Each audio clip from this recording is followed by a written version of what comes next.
तो कैसे आप सभी लोग, आज हम बनाने वाले हैं गोकू की ड्राइंग इस रेफरेंस इमेज से।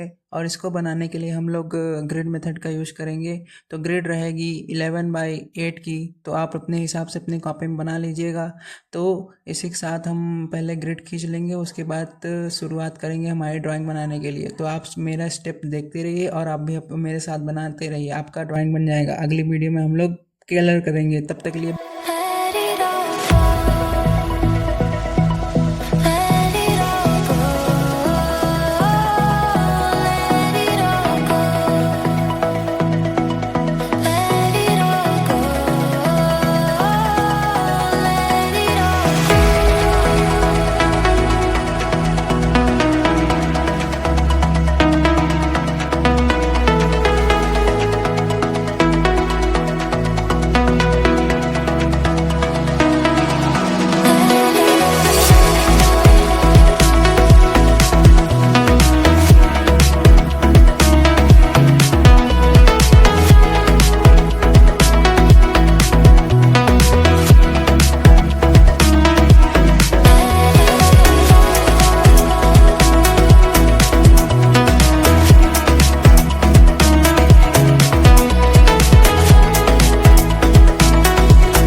तो इसी के साथ हमारी ड्राइंग कंप्लीट हुई। अब मिलते हैं नेक्स्ट वीडियो में, तब तक के लिए बाय बाय।